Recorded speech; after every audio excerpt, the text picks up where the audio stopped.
have to pop in and put this small disclaimer. This video is in no way a how-to guide to canned potatoes. If you want to learn how to can potatoes, either get a canning and preserving book, or you can visit the Ball Mason Jar website. I'll link it below, and it has everything you need to know about getting started canning and all of that. I'm just sharing our day and what all it involved, but if you want concise, safe, step-by-step instructions on how to can, I highly recommend you get a canning book or visit the Ball Canning website. To get started, we soak the potatoes in a little bit of water, and then we start trying to get as much as the skin off. Since they're new potatoes, the skin is still very soft, and we can use a blue plastic scrubby to get it off. It works really well. You can also use a knife or a spoon and just gently scrape it off, but we found that it was much easier just to use the blue scrubby, especially with the little kids helping.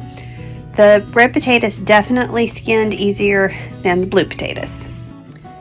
So I am getting ready to go to the next step for canning potatoes, but potatoes have to be pressure canned. You can't do a hot water bath like you do for, like say, apple butter or pickles. You actually have to pressure can them. So I was given this old pressure canner a while back, and I was so excited because it's just like the one that I used growing up. And I went over everything. I bought a new seal, some new gaskets. I replaced all of the parts that were dry rotted, and I'm doing a test run right now to see if it'll pressure up correctly, and then I'll know if it's safe to use. But I'm really excited. So my instructions said to boil the potatoes first and then pack them hot into hot jars. So that's what I'm doing here. And I was so excited because blue and white potatoes were just going to be beautiful in the jars on the shelves. But you want to make sure that your jars are hot. I had very, very hot water in the jars, and then right before I filled them, I would dump it out. That way the jar would still be hot. And I just packed them in, used little small ones. I left about a half to an inch headspace. And then I put a teaspoon of salt per jar. So these are quart-sized jars. And then I covered it in boiling water, once again leaving a half-inch headspace, which is right up to the bottom ring of the opening of the jar. And I was really happy with how they looked in the jars. They were going to be really pretty. It's been years since I had canned potatoes, and the last time I did it was with my mom when I was very young, so it was almost like completely relearning how to do it again. I only had to call my mom twice, and I was really happy with the result.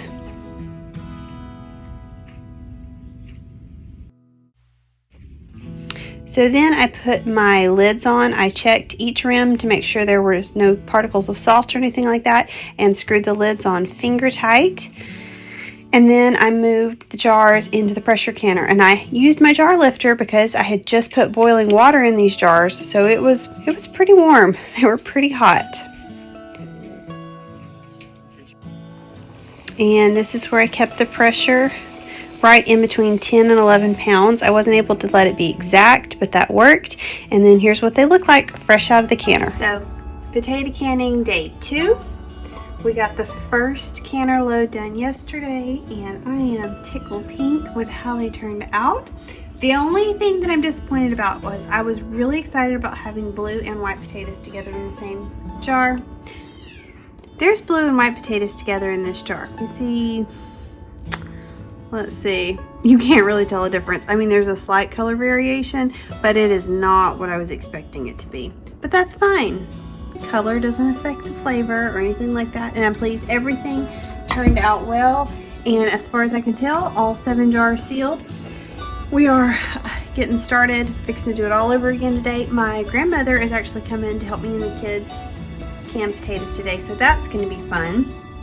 And I'm hoping to get 2 more canner loads, which is 7 quarts done, and then we'll be done with the canning. Any other potatoes that are left over we'll just eat fresh, and I'm saving some for potatoes for the fall, for seed potatoes for the fall. So that's what we've got done so far, and I'm really happy. I'm really pleased with the results.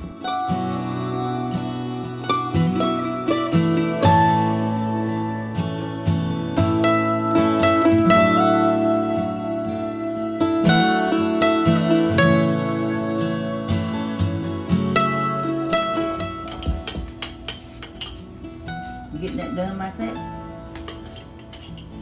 Okay, that mold go over there. That one now smells coffee. So we ended up getting 7 more pints. I decided against doing the third batch because I looked at what I had. Some of the potatoes I wanted to save for seed to replant in the fall, and then the rest I decided we would just eat fresh. And this batch is almost finished. We're just waiting for the pressure to finish dropping, and then I'll have a total of 14 quarts. Yeah, 14 quarts. And we had a great day. Not gonna lie, I am tired. I'm ready for a cup of coffee and a nap, but we had fun and I'm pleased with what we got so far. Thank you so much for watching this week's video. I hope you enjoyed it. We had fun making it. And if you aren't already a subscriber, I would love it if you would subscribe. That way you can stay up to date with all the videos that I post. It lets me know you enjoy what I share. And you can also follow me on Instagram. I would love it if you would follow me there. I post things several times a week. And I will see you again next video.